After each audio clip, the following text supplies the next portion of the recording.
ఆదర్శం, ఆయన జీవితం ఒక సందేశం. మనవారిగానే ఎన్టీఆర్ కూడా మామూలు వ్యక్తిగానే పుట్టాడు. సామాన్య రైతు కుటుంబంలో పుట్టాడు. అంచెలంచెలుగా ఎదిగాడు. నిరంతరం శ్రమపడ్డాడు. క్రమశిక్షణతో బతికాడు.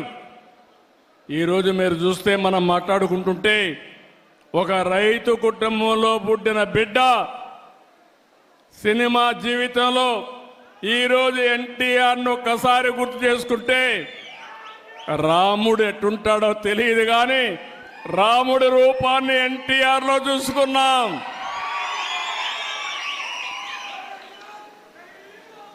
ఒక రాముడే కాదు, ఒక శ్రీకృష్ణుడు ఎట్టారు ఎవరికి తెలియదు.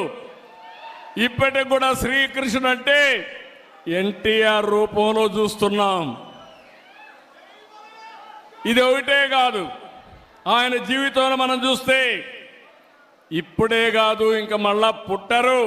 ఒకవేళ ఆయన చేసిన పాత్రలు చేయాలంటే మళ్ళీ ఎన్టీ రామారావు గారే పుట్టాలి తప్ప ఎవరికి సాధ్యం కాదు. ఇంకొక పక్కన రాజకీయాలు, కొత్త నిర్వచనం తీసుకొచ్చాడు.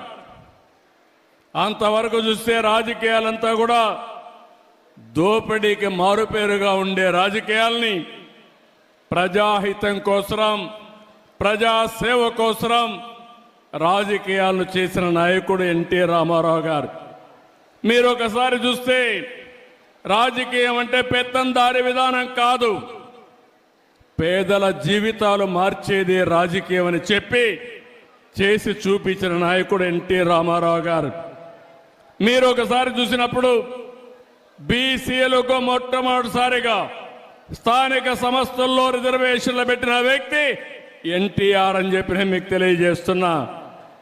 ఇదే కాకుండా మా ఆడబిడ్డలు ఈరోజు ధైర్యంగా మీరు డిమాండ్ చేసి మీ తల్లిదండ్రులు సంపాదించిన ఆస్తిలో సమాన హక్కు అడిగే అవకాశం వచ్చిందంటే అది ఎన్టీఆర్ ఇచ్చినటువంటి వరం, మీ అందరికీ ఆయన ఇచ్చిన చట్టం అని చెప్పి కూడా నేను మీకు తెలియజేస్తున్నా. ఇంకో పక్క రాజకీయాల్లో మగవాళ్లే కాదు, ఆడబిడ్డలు రాణిస్తారని స్థానిక సంస్థల్లో 9% రిజర్వేషన్లు పెడితే ఈరోజు దేశంలో 33% ఆడబిడ్డలకు చట్టసభల్లో రిజర్వేషన్లు వచ్చాయంటే దీనికి ఫౌండేషన్ వేసిన వ్యక్తి నందమూరి తారక రామారావు అని చెప్పి నేను మీకు తెలియజేస్తున్నా. అంటే ఆ రోజు ఆ మహనీయుడు ఆలోచించాడు, దానికి అనుగుణంగా పాలసీలు తీసుకొచ్చాడు, అమలు చేశాడు.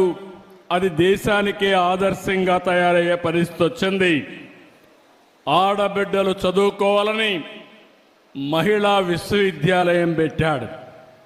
ఇంకో పక్కన బడుగు బలహీన వర్గాలకే కాకుండా పేదలు కానీ కార్మిక కర్షక మైనారిటీ సోదరులకి సంక్షేమ కార్యక్రమాలు తీసుకొచ్చాడు. ఆయన ఒకటే ఆలోచించాడు, పేదరికం పూర్తిగా నిర్మూలించాలనేది ఎన్టీ రామారావు గారి కళ.